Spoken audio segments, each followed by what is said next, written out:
Dear friends, welcome to A's American English Center. Take your level 5 grammar book, video number 37, and what we are seeing is the pronoun. The eighth video on pronoun, my dear friends. We have seen a lot of things about pronoun. Pronoun is highly used in your common spoken English and written English. Subject pronoun, object pronoun, possessive pronoun, noun reflective pronoun, subject reflective pronoun, verb reflective pronoun, nothing, something, and all those things, nobody, someone, and all, every, and all those things we have seen. Now, we have come here to the pronoun starting with no, nobody, nobody, no one, nowhere. So, are these pronouns? Yes. Nobody means stands for some person or things. No one stands for a person. Nowhere means stands for a place. So, when nobody, no one, nowhere, we are starting a sentence with no. Nobody is batting well. In cricket match, nobody is batting well. This nobody stands for what? All the cricket players. Am I correct? Nobody is coming here means what? It stands for the students. No one is good in singing means what? 5 singers are there. There's a competition. No one is singing. Means it stands for persons. Nowhere. Where are you going to work? You just say in short. Nowhere means no place. So the sentences starts with no. No pronouns. Nobody, no one, nowhere. In short, nowhere you finish the sentence off. It is not necessary for you to prolong and finish the sentence with all subject, verb and object. Just nowhere stands for the entire meaning. Where are you going to work? Nowhere. I am going to work. I am going to work. It is shortened. It is left. It is omitted by using nowhere. So, you start a sentence with no pronoun. Nobody, nowhere and no one. Now coming here. We write they, we write they, we write there, we write them after nobody and no one. After nobody and no one, what is the pronoun which combines? Even this nobody, nowhere and everything is a pronoun. But after this pronouns, you are using these pronouns. They, their, them. After nobody and no one. Nobody did their homework. Nobody did their homework, right? So after nobody, no one, you are using their and them. No one paid their fees. No one paid their fees, right? So there is combined with no one. There is combined with nobody. After pronouns none of. None of means what? Nobody, none of. We should use plural nouns after the pronoun none of. We are using plural nouns, right? And the verb may be in singular or plural. The verb may be in singular or plural. What are the singular verbs? Is, as, does, place. What are the plural verbs? Are, have, do, play. Right? So, after the none of pronoun, we are using plural nouns and the verb may be either in singular or plural. That doesn't matter. See, none of the plus noun, plural nouns, plural noun. You are using plural noun, not singular noun. None of the politicians. None of the politicians means what? Nobody. Not even one single politician is exempted. None of the politicians are honest. You are using are. You can use is also. None of the politicians is honest. Nothing wrong. After none of, you should have plural noun. After plural noun, the verb may be are or is. It doesn't matter. Are or is. It doesn't matter. None of the politicians are honest or none of the politicians is honest. Hope you are able to understand, my dear friends. Nobody, no one, nowhere. You start the sentence with the no pronoun. Then after that, you are using they, their, them after. After no verbs, no pronouns, nobody, no one, you are using there. And after none of, you are using plural noun. Plural noun is used with, definitely in a sentence you should have a verb. The verb should be in singular or it can be in plural. Either you can use are or is. Hope you are able to understand this type. See here, none of the trains. None of the trains, even though trains is in plural, you are using arrives. singular, right? None of the trains, usually you have to use arrive. You can use arrives also. None of the train arrives in time. None of the train arrives in time. So, none of the trains, but here train should be in plural. After none of the noun should then must be in plural. The verb may be either in singular or plural. It can be arrive or it can be arrives or arrive. Anyone. How many coats you have? In short, none. None means what? None. Not even one coat I have. So, not even one coat I have, it is shortened into none. You got it, sir? Right. Coming here, we use no plus noun. We use no plus noun. You know generally what do you say? Where do you go in for no? Huh? Did you study? No. Did you write the exams well? No. I did not write my exams well. So, the no here is an adverb, but here, no is comes as a pronoun. No cars. What cars? No cars. So here you see, my dear friend, there are no cars here. So no plus noun you are using. When we write or say no, nobody, all these are pronouns. No, nobody, nothing, no one, none. We should not use the negative verbs. What are the negative verbs? Did not, has not, will not, do not, cannot, etc. After nothing, no one and none. After nothing, no one and none. You are not supposed to use negative verbs like has not, did not, is not, are not, was not, whatever it is. Or else there will be double negative. What do you mean by double negative? Two negative makes one positive. So double negative should be avoided. There should be only one negative word and gives a positive meaning. Suddenly you want to tell in a negative manner. When you try to use two negatives, the sentence changes into positive meaning. So you should be very careful with that. So here you see, my dear friends, no one is not speaking. That means everybody is speaking, isn't it? No one is not speaking is wrong. Right is no one is speaking is right. Nothing did not, nobody did not write their homework. And everybody is writing well. So you have to use nobody writes their homework. You should not use negative words after no one, nobody and nothing. You got it? Okay, coming here. Nobody, nothing, none, no one. Nobody, nothing, none and no one is mostly used after. It is used after what? Am, is, are, was, were, will be, shall be, has, have and had. After auxiliary verb. What are the auxiliary verbs? Am, is, are, was, were, will be, shall be. Or auxiliary verb. What are helping verb? Has, have and had. Right? After this auxiliary verbs and after this has, have and had helping verb, you are using nobody, nothing, none, no one. He has no one to speak. He has, after he subject, what comes? The helping verb, he has. Or possessive has also you can say. You can say possessive has, right? Possessive has. It is a possessive verb. It tries to possess something. He has no one to speak. He has no one to speak. So the verb is has. There is nobody in the hall. There is nobody in the hall. So my dear friend, after am, is, are, was, where, will be, shall be, has, have and had as possessive verb. After that you are using nobody, none, nothing, no one. Hope you are able to understand. Shall we go in for a recollection once again? Nobody, no one and nowhere. It starts with a sentence.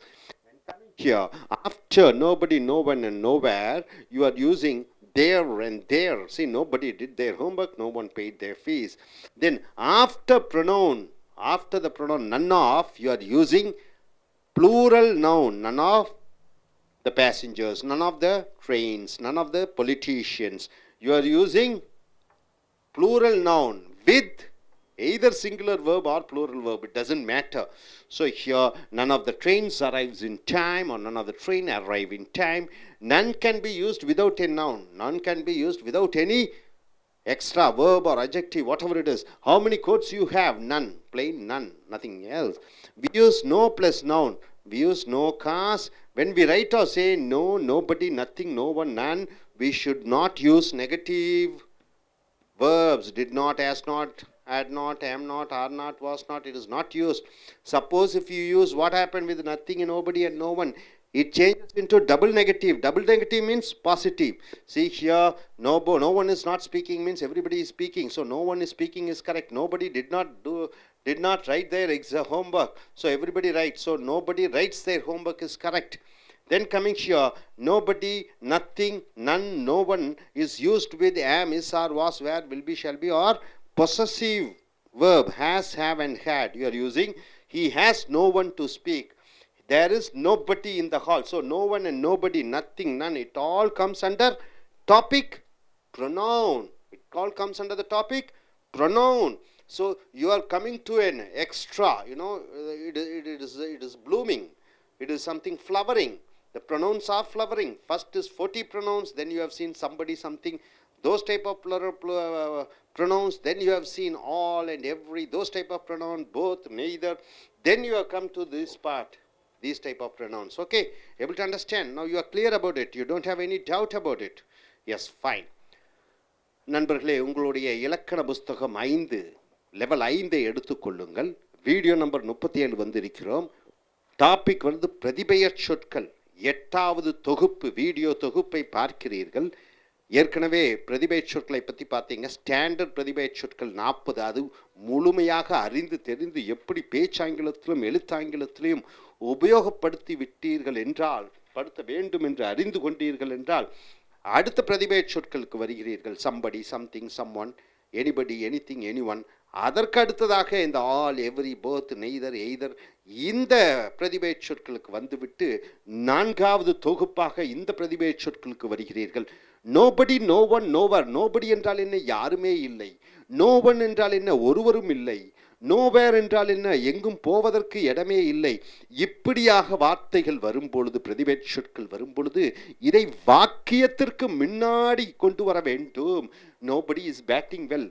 அங்கே cricket மைதானத்திலே cricket போட்டி நடைபெறுகிறது. ஒருவரும் சரியாக விளையாடுவதில்லை. ஒருவரும் இல்லை என்று சொல்லும் பொழுது நோபடி. இங்கே is not, nobody is not batting well என்று சொல்லக்கூடாது. நோபடி என்றாலே எதிர்மறை வார்த்தை. Nobody is not batting well என்றால் என்ன? அனைவரும் நன்றாக விளையாடி கொண்டிருக்கிறார்கள் என்று அர்த்தம். இப்போ நீங்கள் nobody is not batting well என்று போட்டுவிட்டால், nobody is not batting well, யாருமே இல்லை, நன்றாக விளையாடாதவர்கள் யாருமே இல்லை என்றால் அனைவரும் விளையாடக்கூடியவர்களாக இருக்கிறார்கள். ஸோ இந்த நோபடி என்றாலே எதிர்மறை வார்த்தை. இஸ் நாட் பேட்டிங் வெல், அது ஒரு எதிர்மறை. 2 எதிர்மறை ஆகும் பொழுது ஒரு நேரான வாக்கியமாக வருகிறது. ஸோ நோபடி கூட நாட்டை போடக்கூடாது. நோபடி இஸ் பேட்டிங் வெல் என்றால் யாருமே ஒழுங்காக விளையாடுவதில்லை. இது எதிர்மறையான வாக்கியம்.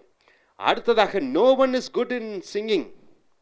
No one is not good in singing என்றால் என்ன? அனைவரும் நன்றாக பாடக்கூடியவர்களாக இருக்கிறார்கள். No one is good in singing என்றால் அங்கே பாடுபவர்கள், நன்றாக பாடுபவர்கள் யாருமே இல்லை. ஸோ எதிர்மறை வாக்கியமாக வருகிறது. நோவேர், செல்வதற்கு எங்கும் இல்லை. நோவேர், எங்கும் இல்லை. Where are you going to work, எங்கே வேலை செய்ய போகிறாய்? நோவேர், எங்கும் இல்லை. எங்கும் இல்லை நான் வேலை செய்வதற்கு என்று, வேலை செய்வதற்கு அந்த முழுமையடைந்த வாக்கியத்தை நீங்கள் விட்டுவிடலாம். இந்த நோபடி, நோ ஒன், நோவேர் என்று போட்டுவிட்டால் ஒரே வார்த்தையிலே அந்த அர்த்தம் கற்பிக்கப்படுகிறது, அந்த அர்த்தம் சொல்லப்படுகிறது. ஸோ நீங்கள் முழுமையடைந்த வாக்கியத்தை எழுத தேவையில்லை. எல்லாம் நல்லா விளையாடி கொண்டிருக்கிறார்களா? Everybody batting well? Nobody, அதோட முடிச்சிடுங்க. Nobody is batting well. Is batting வெல்ல நீங்கள் ஒட்டு விடலாம், வெட்டி விடலாம். அப்போ அர்த்தம் என்ன ஆகி விடுகிறது? யாரும் ஒழுங்காக விளையாடுவதில்லை என்று அர்த்தம். எல்லாம் நல்லா பாடுறாங்களா? Is are everybody, is everybody singing well? No one, யாரும் இல்லை. அந்த ஒரு வார்த்தையிலே அந்த வாக்கியத்தை முழுமையடைய வைத்து விடலாம். அடுத்தது வி ரைட், நாம் எழுதுகிறோம். தே, அவர்கள். தேர், அவர்களுடைய. தெம், அவர்களை. After nobody, no one. Nobody என்றால் என்ன? யாரும் இல்லை.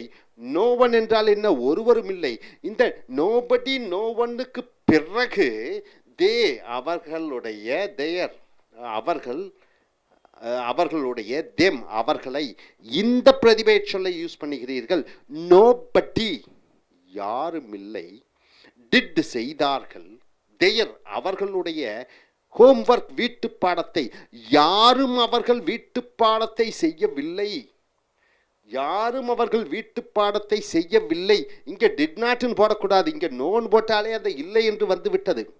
நோபடி டிட் தேர் ஹோம்வொர்க், யாரும் அவர்கள் வீட்டு பாடத்தை செய்யவில்லை. இந்த நோபடி கூட அவர்களுடைய என்ற தேர் என்ற பிரதிபெயர் சொல் செய்கிறது. நோ ஒன் யாரும் இல்லை, பெய்டு செலுத்தினார்கள் அவர்களுடைய ஃபீஸ், தேர் ஃபீஸ். அங்க நோ ஒன் நோபடி கூட அவர்களுடைய என்ற பிரதிபெயர் சொல் வருகிறது. இதுவே நாட்டாக வருகிறது. நோ நோ என்பதே நாட்டு, இல்லை என்று வருகிறது. ஸோ இந்த nobody, no one, nowhere, nothing என்று சொல்லக்கூடியது அனைத்தும் எதிர்மறை பிரதிபெயர் சொற்கள், நெகட்டிவ் ப்ரொனவுன்ஸ்.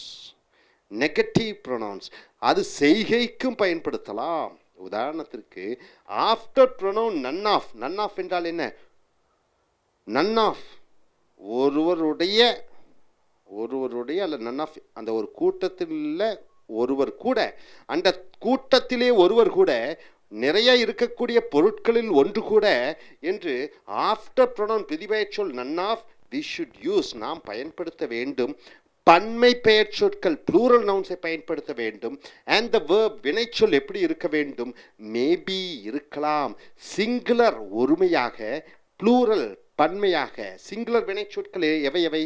இஸ்ஸு, ஹேஸு, டஸ்ஸு, பிளேஸு, வாஸு, இதை யூஸ் பண்ணலாம். ப்ளூரல் வினைச்சொற்கள் எவை எவை? ஆறு, ஹேவு, டூவு, பிளே. இந்த பன்மை வினைச்சொல்லாகவும் இருக்கலாம், ஒருமை வினை சொல்லாகவும் இருக்கலாம். எதற்கு பிறகு? None of. ஆனால் நிபந்தனை ஒன்று, நன் ஆஃபுக்கு பிறகு வரக்கூடிய பெயர் சொல் பன்மையில் தான் இருக்க வேண்டும். None of the politicians, none of the politician என்று சொல்லக்கூடாது. நன் ஆஃப் த பன்மை பெயர் சொல்லான பொலிட்டீஷியன்ஸை நீங்கள் எடுக்க வேண்டும். அதற்கப்புறம் இந்த வினைச்சொல் ஆறும் உபயோகப்படுத்தலாம், இஸ்ஸும் உபயோகப்படுத்தலாம். இஸ் என்றால் ஒருமை வினைச்சொல், ஆர் என்றால் பன்மை வினைச்சொல். ஸோ இந்த ஆர் அல்லது இஸ்ஸை பயன்படுத்தலாம். Is honest. எந்த ஒரு அரசியல்வாதிகளும் ஒரு நேர்மையுடையவர்களாக இல்லை என்று சொல்லும் பொழுது none of the politicians is honest அல்லது ஆர் ஆனஸ்ட் என்று சொல்லலாம். அடுத்ததாக நன் ஆஃப் த ட்ரெயின்ஸ், எந்த ஒரு ட்ரெயின்களும் அரைவ்ஸ் இன் டைம், சரியான நேரத்தில் வந்தடைவதில்லை. எந்த ஒரு ட்ரெயின் புகை வண்டியும் சரியான நேரத்தில் வந்தடைவதில்லை. அப்போ நன் ஆஃப் கூட நம்ம நிபந்தனை பார்த்து விட்டோம். என்ன நிபந்தனை? அந்த பெயர் சொல் பன்மையாக இருக்க வேண்டும். நன் ஆஃப் த ட்ரெயின்ஸ் என்று இருக்க வேண்டும், பன்மை பெயர் சொல்லாக இருக்க வேண்டும். அரைவ்ஸ் ஒருமை வினை சொல்லா பன்மை வினை சொல்லா? ஒருமை வினைச்சொல். ஏன்னா எஸ் வந்து விடுகிறது. பெயர் சொல்லுடன் எஸ் சேரும் பொழுது பன்மை, வினைச்சொல்லுடன் எஸ் சேரும் பொழுது ஒருமையாக வருகிறது. அரைவ்ஸும் பயன்படுத்தலாம், அரைவும் பயன்படுத்தலாம், பன்மை வினைச்சொல்லும் பயன்படுத்தலாம், ஒருமை வினைச்சொல்லும் பயன்படுத்தலாம். வினைச்சொல்லுடன் எஸ் சேரும் பொழுது அது ஒருமை வினைச்சொல்லாக மாறிவிடுகிறது. இங்கே ட்ரெயின்ஸ் பன்மையாக இருந்தாலும் இந்த ஒருமை வினைச்சொல்லையும் பயன்படுத்தலாம், பன்மை வினைச்சொல்லையும் பயன்படுத்தலாம். None of the trains arrives in time, எந்த ஒரு ட்ரெயினும் சரியான நேரத்திற்கு வருவதில்லை என்று சொல்லும் பொழுது பயன்படுத்துகிறோம். None can be used without a noun. None என்றால் என்ன? ஒன்றுமில்லை. இந்த ஒன்றுமில்லை அந்த பெயர் சொல் இல்லாமல் பயன்படுத்தலாம். How many coats you have, உன்னிடம் எத்தனை கோட்டுகள் இருக்கின்றன? ஒன்றுமில்லை. நன், ஒன்றுமில்லை, ஒரு கோட்டு கூட தேவையில்லை. நன் என்று சொல்லிவிட்டு வாக்கியத்தை முடித்து விடலாம். அங்கே அந்த கோட்ஸ் போட வேண்டும் என்ற அவசியமில்லை. ஏனால் இந்த நன்னுக்குள்ளேயே இந்த கோட்ஸ் ஒளிந்திருக்கிறது, மறைந்திருக்கிறது. ஆகையால் தான் இந்த நன் என்பது பிரதிபெயர் சொல், எதிர்மறை பிரதிபெயர் சொல். இந்த பெயர் சொல்லை எதிர்மறையாக இல்லை என்று சொல்லும் பொழுது நன் பயன்படுத்துகிறாய். we use no plus noun. no கூட பெயர் சொல் பயன்படுத்தும் பொழுது எப்படி வருகிறது? there are no cars here. இங்கே ஒரு கார் கூட இல்லை. there are no cars here. இங்கே no கூட என்ன பயன்படுத்துகிறீர்கள்? பெயர் சொற்கள் பயன்படுத்துகிறீர்கள். அடுத்ததாக when we write, நாம் எழுதும் பொழுது அல்லது say பேசும் பொழுது no ஒன்றுமில்லை, nobody யாருமில்லை, nothing ஒன்றுமில்லை, no one எவரும் இல்லை, etcetera முதலியவைகளை we should not use the negative verbs எதிர்மறை வினைச்சொற்களுடன் இவைகளை சேர்த்தக்கூடாது. எதனுடன்? இந்த no, nobody, nothing, no one, none கூட நெகட்டிவ் வேர்ப்ஸ் எதிர்மறை வினைச்சொல்லை பயன்படுத்தக்கூடாது. என்னென்ன எதிர்மறை வினைச்சொற்கள்? Did not, has not, will not, do not, can not முதலியவைகளை. ஆர்எல்ஸ் இல்லாவிட்டால், இதனுடன் எதிர்மறை வினைச்சொல்லை சேர்த்து விட்டால் there will be double negative, ரெண்டு எதிர்மறையாக வந்து விடுகிறது. and gives அது கொடுக்கிறது ஒரு வாக்கியத்திலே a positive meaning என்றால் என்ன? நேரான வாக்கியமாக வந்து விடுகிறது. ஸோ நண்பர்களே, no, nobody, nothing, no one, none கூட நீங்கள் எதிர்மறை வினைச்சொற்களை தயவு செய்து சேர்த்து விடாதீர்கள். சேர்த்து விட்டால் அது நேரான வாக்கியமாக மாறிவிடும். உதாரணத்துக்கு no one is not speaking, no இதே எதிர்மறை, இஸ் நாட் இதுவும் எதிர்மறை, யாருமே இல்லை, பேசுவதே இல்லை என்றால் அனைவரும் பேசிக்கொண்டிருக்கிறார்கள் என்று அர்த்தம். ஸோ சரியானது நோ ஒன் இஸ் ஸ்பீக்கிங் என்று சொல்ல வேண்டும். நோ பட்டி யாருமே இல்லை, did not right their homework எழுதாதவர்களே இல்லை, யாருமே இல்லை, எழுதாதவர்களே இல்லை வீட்டு பாடத்தை என்று சொன்னால் அனைவரும் எழுதியிருக்கிறார்கள் என்று அர்த்தம். Nobody writes their homework. So ரெண்டு எதிர்மறை ஒரு வாக்கியத்தில் இருக்கக்கூடாது. நோபடி, நோ ஒன், நத்திங் எல்லாம் எதிர்மறை பிரதிபெயர்ச்சொற்கள். அடுத்தது நோபடி, நத்திங், நன். நோபடி யாரும் இல்லை, நத்திங் ஒன்றுமில்லை, நன் ஒன்றுமில்லை, நோ ஒன் யார் ஒருவர் கூட இல்லை, இஸ் மோஸ்ட்லி யூஸ்ட் அநேக இடத்திலே பயன்படுத்தப்படுகிறது. ஆஃப்டர் எதற்கு பின்னாடி? ஆம், ஆம் என்றால் என்ன? இருக்கிறது, இஸ் இருக்கிறது, ஆர் இருக்கின்றன, வாஸ் இருந்தது, வேர் இருந்தன, வில் பி இருக்கும், ஷால் பி இருக்கும், ஹேஸ் வைத்திருப்பது பெற்றிருப்பது, ஹேவ் வைத்திருக்கின்றன, ஹேட் இருந்தன வைத்திருந்தன. ஸோ இந்த மாதிரி இந்த nobody, nothing, none, no one இதற்கு பின்னாடி வரக்கூடிய வினைச்சொற்கள் இந்த துணை வினைச்சொற்களான am, is, are, was, were, will be, shall be, அல்லது இந்த சொந்தம் கொண்டாடக்கூடிய வினைச்சொல் ஐ ஹேவ் ஏ பெண்ணுங்கிற மாதிரி இந்த சொந்தம் கொண்டாடக்கூடிய அந்த வினைச்சொல் சேர்க்கப்படுகிறது. ஹீ ஹேஸ் அவனுக்கு இருக்கிறது. ஹீ ஹேஸ் என்றால் என்ன? அவன், ஹீனா அவன், ஹேஸ்னா அவன் வைத்திருக்கிறான், பெற்றிருக்கிறான், அவனிடம் இருக்கிறது. No one to speak. Yes, no one to speak என்றால் என்ன? அவனுக்கு யாரும் பேசுவதற்கே இல்லை. ஸோ ஹி ஹேஸ் கூட என்ன வருகிறது? ஹீ கூட ஹேஸ் வந்து விடுகிறது. There is nobody in the hall. There is nobody கூட இஸ் வருகிறது. அந்த அறையிலே யாரும் இல்லை, அந்த ஹாலிலே யாரும் இல்லை. There is nobody in the hall. So நண்பர்களே, இறுதியாக பார்த்துக்கொள்ளுங்கள், பிரதிபெயர் சொற்கள் மிக மிக முக்கியம். நம் பேச்சாங்கிலத்திலும் எழுத்தாங்கிலத்திலும் எந்த மொழியாக இருந்தாலும், அது ஆங்கிலமாக இருந்தாலும் தமிழாக இருந்தாலும், இந்த பிரதிபெயர் சொற்களின் உபயோகங்கள் அநேக இடத்திலே இருக்கிறது. எல்லாவற்றையும் பிரதிபெயர் சொல்லாக சொல்ல முடியாது. அதை சுருக்கும் பொழுது பிரதிபெயர் சொல்லாக நாம் பயன்படுத்துகிறோம். பிரதிபெயர் சொற்களிலே நிறைய பார்த்து விட்டோம். இறுதியாக நோபடி, நோ ஒன், நோவர் இது வாக்கியத்துக்கு முன்னாடி ஆரம்பிக்கிறோம். அடுத்ததாக நாம் பார்த்தது என்ன? இந்த நோ, நோபடி, நோ ஒன் இவைகளுக்கு பின்னாடி இந்த தெம்மு, தே, தேரை பயன்படுத்துகிறோம். அடுத்ததாக என்ன பார்த்தோம்? None of. இந்த நன் ஆஃப் என்ற பிரதிபெயர் சொல்லுக்கு முன்னாடி எதிர்மறை பிரதிபெயர்ச்சொல், இவைகளுக்கு பின்னாடி வரக்கூடிய பெயர்ச்சொல் பன்மையாக இருக்க வேண்டும். வினைச்சொல் ஒருமை அல்லது பன்மையாக இருக்கலாம். அடுத்ததாக நாம் பார்க்கும் பொழுது இங்கே நன் எங்கே யூஸ் பண்ணுறீங்க? இந்த பெயர்ச்சொல் இல்லாமல் உபயோகப்படுத்தலாம். நன், நோபடி எல்லாம் வாக்கியத்தை நன்னு வச்சு முடிச்சிடலாம், நோபடியை வச்சு முடிச்சிடலாம், நோவை வச்சு முடிச்சிடலாம். முழுமையடைந்த அந்த பெயர்ச்சொல்லை எல்லாம் இழுக்க வேண்டும் என்ற அவசியம் இல்லை. அடுத்தது நோ கூட ஒரு பெயர்ச்சொல்லை பயன்படுத்தலாம். நோ கார்ஸ் என்று சொல்கிறோம். அடுத்தது nothing, no one, none, no, nobody இவைகளுடன் எதிர்மறை வினைச்சொல்லான did not, has not, are not, was not, cannot எல்லாம் உபயோகப்படுத்தக்கூடாது. அப்படி உபயோகப்படுத்தினீர்கள் என்றால் ரெண்டு எதிர்மறை ஒரே வாக்கியத்தில் வரும்பொழுது அது நேர் வாக்கியமாக மாறிவிடுகிறது. No one is not speaking என்றால் அனைவரும் பேசுகிறார்கள் என்று அர்த்தம். நோ ஒன் இஸ் ஸ்பீக்கிங் என்று தான் சொல்ல வேண்டும். அடுத்து nobody, nothing, no one, nothing, no one இவைகளுக்கு பின்னாடி வரக்கூடியது அல்லது முன்னாடி வரக்கூடிய வினைச்சொற்கள் am, is, are, was, were, will be, shall be அல்லது ஹேஸ், ஹேவ், ஹேட் பயன்படுத்த வேண்டும். ஸோ நண்பர்களே, இந்த பிரதிபெயர் சொற்கள் பிரதிபை சொற்களினுடைய 8வது வீடியோவை பார்க்கிறீர்கள், முதலிருந்து 8வது வீடியோ வரைக்கும் பார்த்தீர்கள் என்றால் நல்ல ஒரு ஃபவுண்டேஷன், நல்ல ஒரு அடிப்படை தளம் அமைக்கப்படுகிறது உங்கள் பேச்சு ஆங்கிலத்திற்கும் எழுத்தாங்கிலத்திற்கும். இனி வரக்கூடிய அந்த வீடியோஸ்களையும் பார்த்து உங்களுடைய பிரதிபை சொற்கள் உபயோக முறைகளை அறிந்து கொள்ளுங்கள். Thank you very much.